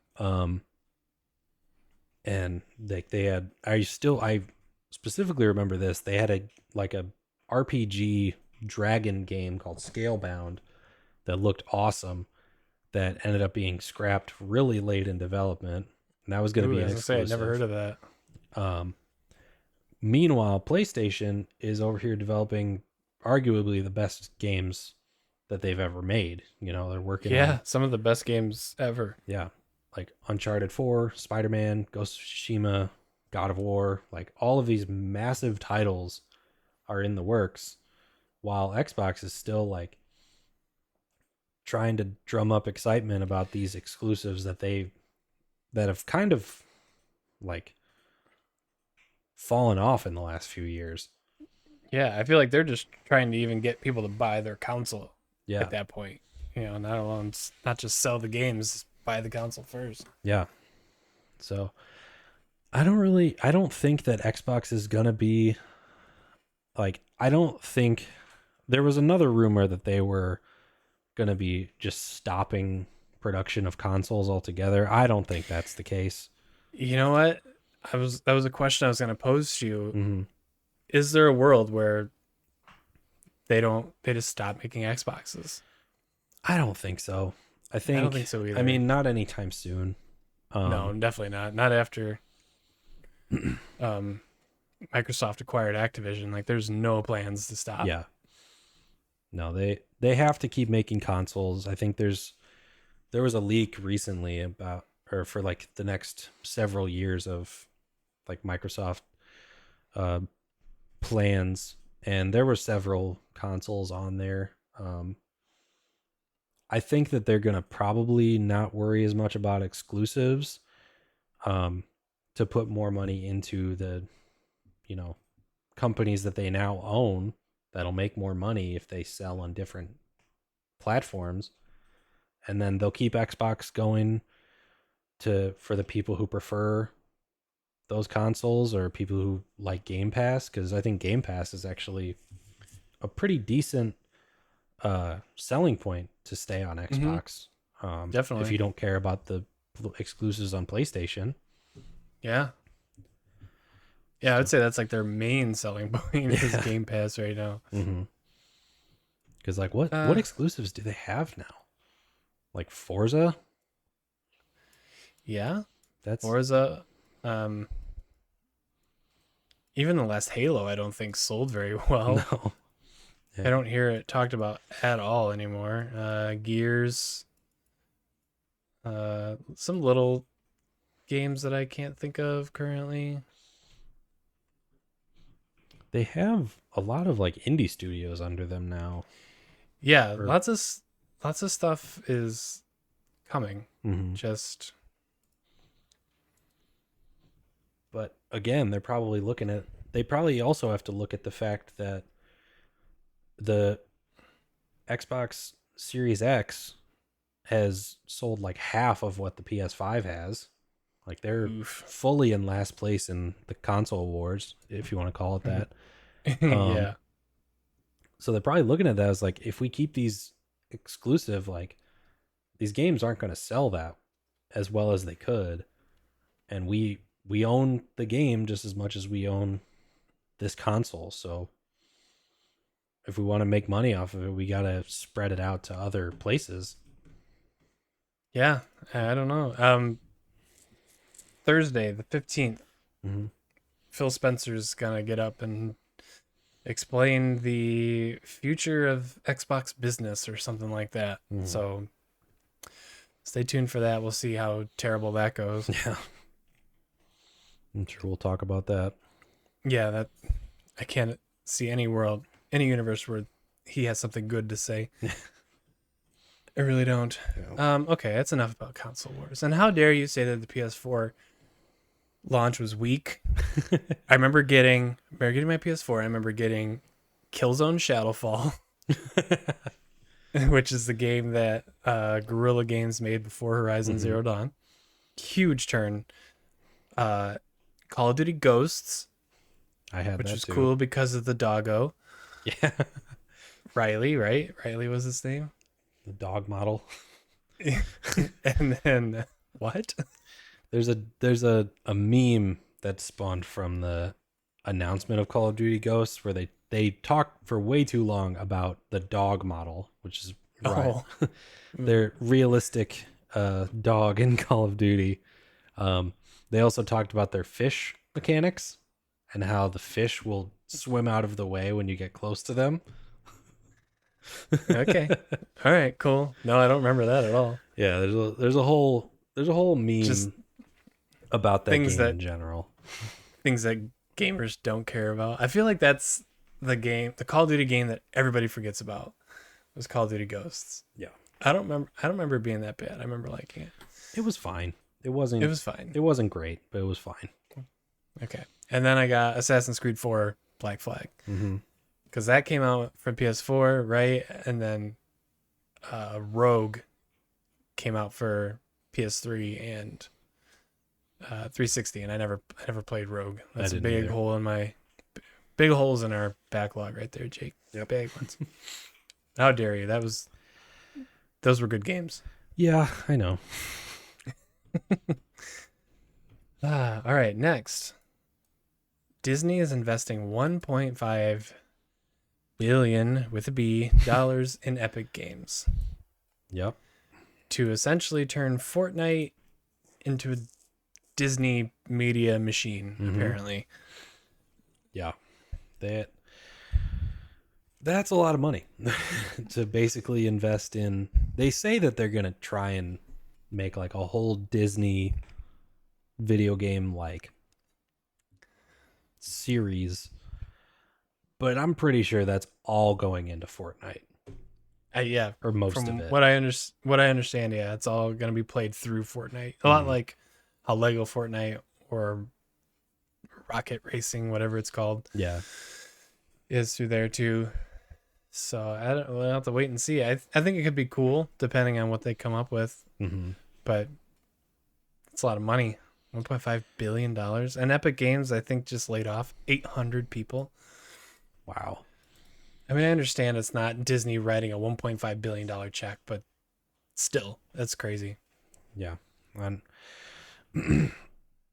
like they have the money to do it, obviously, but I don't think it's going to turn into anything that exciting for gaming as a whole. Like, I don't think we're going to get any super cool Star Wars or Marvel games out of this. Like, I think it's just going to be a lot more Fortnite skins or like put Elsa in Fortnite, you cowards. I mean, they already have, like, I'm pretty sure they already have most of Marvel in Fortnite. Yeah. Like, I remember when I would Thanos not be surprised was in there if and, like, Spider-Man. I don't know. I would not be surprised if Elsa was already in Fortnite and I just didn't know it. She would be good. Like, ice attacks, that'd be pretty cool. That'd be cool, yeah. That'd be cool. Make an Elsa game, you cowards. Yeah, I would. Frozen 2, I will die on this hill. Frozen 2 was really good. Yeah. I liked Frozen 2 way more than Frozen 1. Frozen 1 was like, cutesy love story. No, Frozen 2 had earth giants and fire spirits and water spirits. Like, this is cool. I like this one. I definitely saw it. I don't remember a single thing about it, but I saw it. I thought it was cool. Yeah. Okay, anyway. Not much. Anything else to say on that, on Epic Games? Just a thing that happened that yep, was about video games. So something we'll see show up probably next year, year after. Stay tuned. It could be cool. Yeah. It could be stupid. Who knows? Speaking of stupid, Ubisoft CEO. Oh, it was the CEO, huh? Yep. Eves, I think his name is. Calls Skull and Bones a quadruple A video game. That must be why it took 20 years to make it. Yeah. I don't like. I don't have a whole lot to say on this. Just the fact that it's Ubisoft saying another stupid thing. Um, I think he was trying to make the point, like, even though this game is just absolutely riddled with microtransactions, um, Is it? he's Oh no. yeah, he's justifying that it still costs $70, because it's that big of a game or something. Um, and I think it's in early access, or there's been like some people who've gotten review copies on it. Mm-hmm. And I think the consensus is that it's not that big. Like, Yeah, or even that good. yeah. From what I've read from the people that do, and this is on Reddit, so grain of salt. Yeah. But a couple people were just saying, all I want is Black Flag, but more of it. Mm-hmm. You know, give me Black Flag's combat, but just modernize it. You know, and it just they said it completely falls flat. It does not do that. Yeah. And I noticed this trend, and I don't know, maybe I'm wrong, and you can say if this applies, like if you've experienced this in your life. But I get so many Skull and Bones advertisements, like on YouTube or TikTok, or like just like the ads that pop up on websites and stuff like that. And I've been getting a lot of that from Madam Web too. And from all the reviews I've seen of Madam Web and from what I've seen of Skull and Bones, that they are just garbage. Terrible movie, terrible game. I feel like these people, these studios that put these out, they know that they know it's not good. Like, they do focus groups, they do, mock reviews. They know that it's going to be bad. Yeah. So they just advertise the crap out of it. Just so much advertisements. Put it everywhere so that as many people can see it and get curious about it and just go see it. Yeah. Or buy Skull and Bones before they see a review, or reach more people that won't care about reviews, that will just go see it or just go buy it. I think that's a strategy to over advertise on things that you think are going to underperform. That's my theory.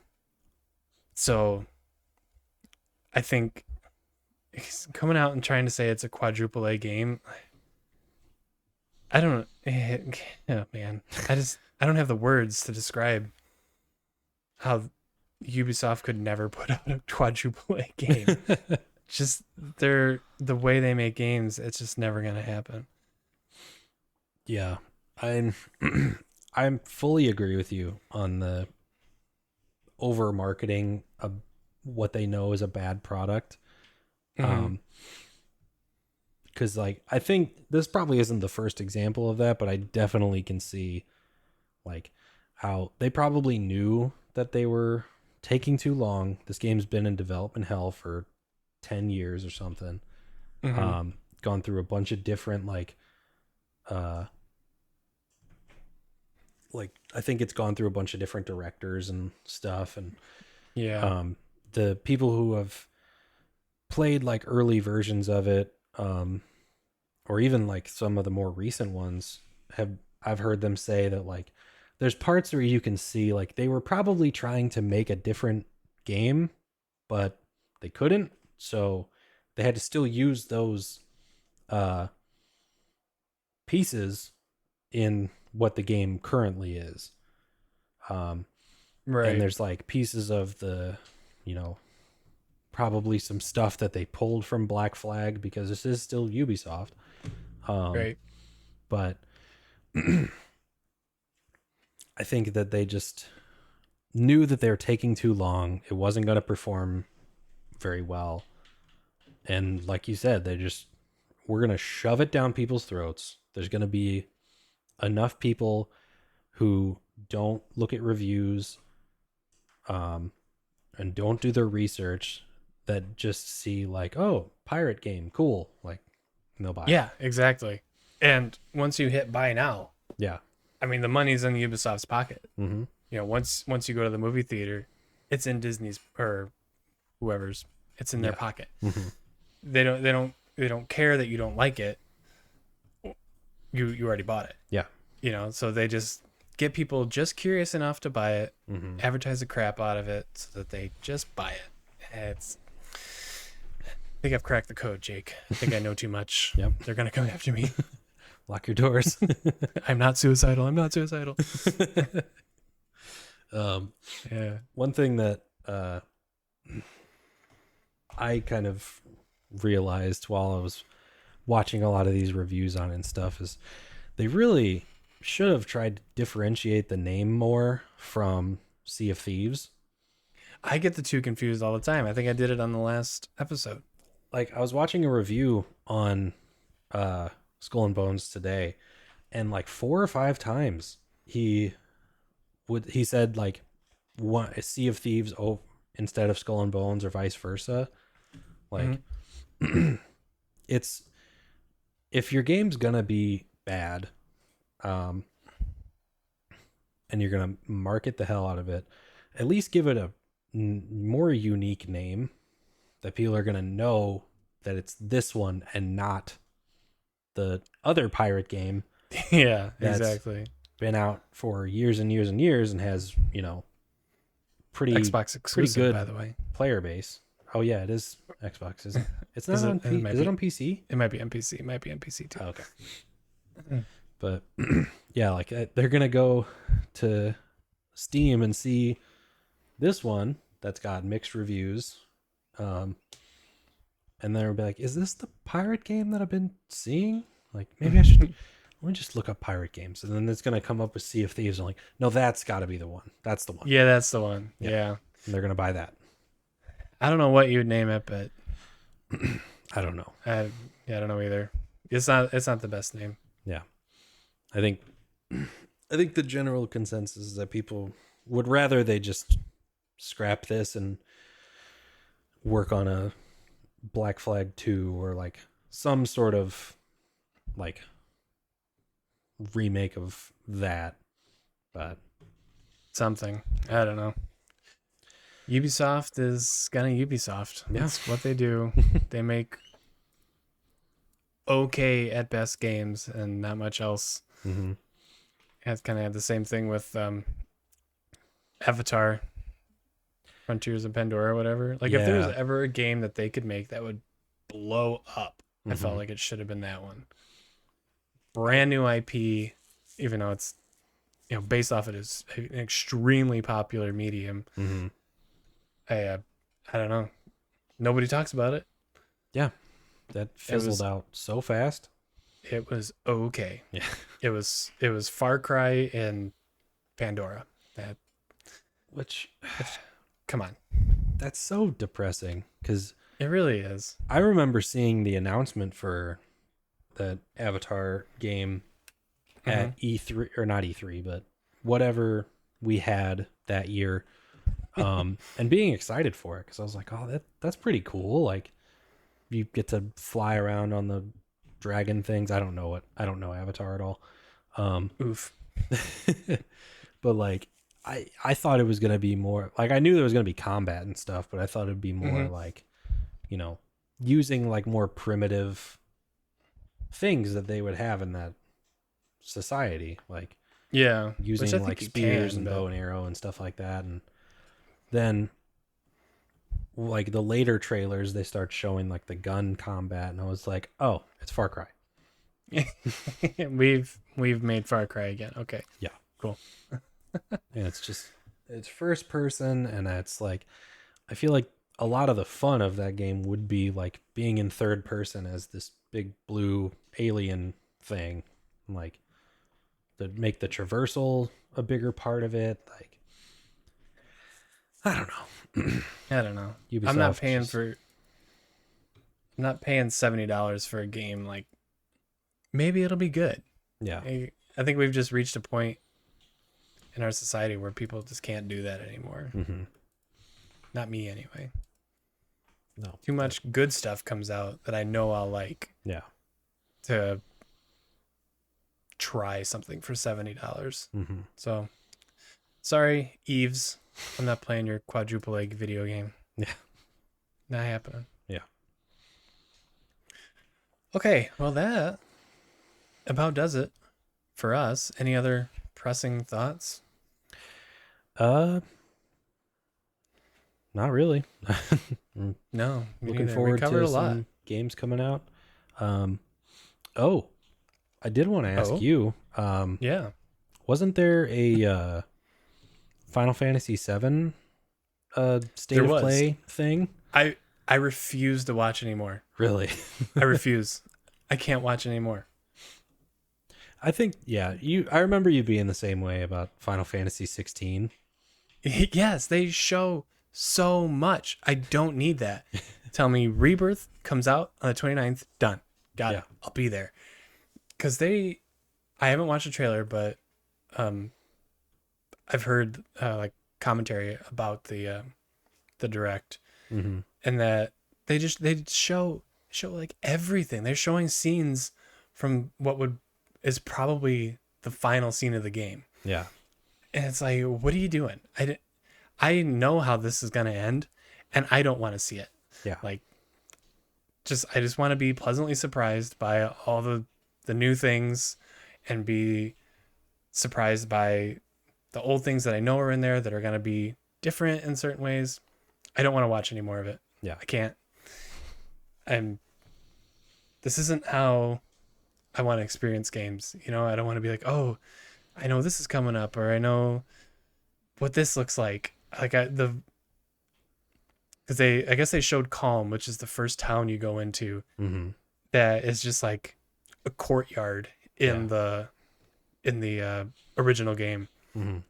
I want to be wowed the first time I walk in there. I don't want to know what it looks like in a trailer. I want to walk in there, playing the game, and see it for myself and experience it that way. That's how it's supposed to be done. Yeah. Yes, I meant to bring that up earlier, and I completely blanked. But yeah, nope, I'm not watching it. Honestly, that's totally valid, and I think I'm kind of the same way. It's the same, like, it's the reason that even when leaks come out for games that I'm excited about, like for obviously Last of Us 2 or GTA 6, I'm more like confused as to why people want that.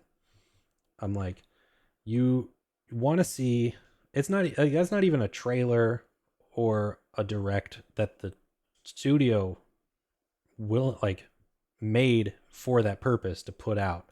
That's pre-alpha gameplay that's not going to look like the real thing, and you're not getting any context for what that is. Yeah. Like, and then the people who see that and they're like, oh, it looks like trash. I'm like, yeah, it's like 7 years from being done. Yeah, it was never meant to come out. Like, this is just development footage. Like, that stuff bothers me. I've been thinking about making a YouTube video about that, but just let games come out. Or first of all, developers finish games when you can, before you put them out. But gamers, let the game come out and then make your decision on it. Mm-hmm. Like, because even Dragon's Dogma 2, mm-hmm. we had the announcement, which was just the developers unzipping a hoodie, mm-hmm. and they're wearing Dragon's Dogma 2 shirts. Yeah. And then we got this trailer that we just watched. Mm-hmm. That's it. Yeah. That's all I need to see. I'm good. We know it was we know they were working on it, and we saw like a 2-minute trailer showcasing the visuals, the graphics, mm-hmm. The combat, diversity of the created characters. Good. That's it. Yep. I'm not going to watch a launch trailer. I'm not going to watch a special direct. I just want to play it on March 22nd. That's it. Yep. I'm good. Maybe like me and you are unique in that way, being big video game fans like we are. I don't know. I feel like are they just trying to sell to the non-fan, like not us? I think honestly we might be like too much of fans where we see everything that comes out about these games, where the continuous trailers, like especially Final Fantasy, you know, like they put out a ton of information pre-release. They really do. They might be trying to push that to the people who don't watch all, like who don't keep up with that much stuff. It's kind of like a marketing thing, like we talked about. Like, just put it in front of them as much as possible, because not everybody's gonna see everything leading up to this. Yeah, and I think Rebirth is going to be hard because you will need to play Remake before Rebirth to understand what's going on. You know, like where Dragon's Dogma 2, they're going to say you don't need to play Dragon's Dogma 1 to understand what's going on here. That will not apply to Rebirth. Yeah. It's going to heavily rely on things that happened in the first game. So I don't understand. I don't know why they're showing so much. It's crazy. Yeah, I don't know. I'm choosing to remain blind just for that wow feeling, because I'll never forget how I felt, because I did the same thing for Remake. I didn't watch too much, but just like that opening sequence, man, with the music and the train. Oh, I still get goosebumps even thinking about it. It's a magical feeling. Just go into things without expecting too much and just be wowed by it. That's how it's supposed to be done. But okay, I think that wraps up our episode. Jake, any plugs for Gooba and Jetpack? What are you guys working on over there? Yeah. Well, we are on YouTube under Gooba and Jetpack. I've been working on a video for a couple weeks now that I won't spoil, but it does touch on a certain topic that we actually sort of talked about in this episode. So keep an eye out for that. Okay.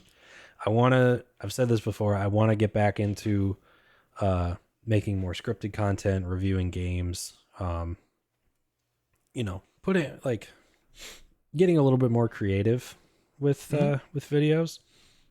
But on top of that, we're streaming on Twitch once a week, so you can come check us out there. Play a lot of Nancy Drew, but we also will dip into some other games from time to time.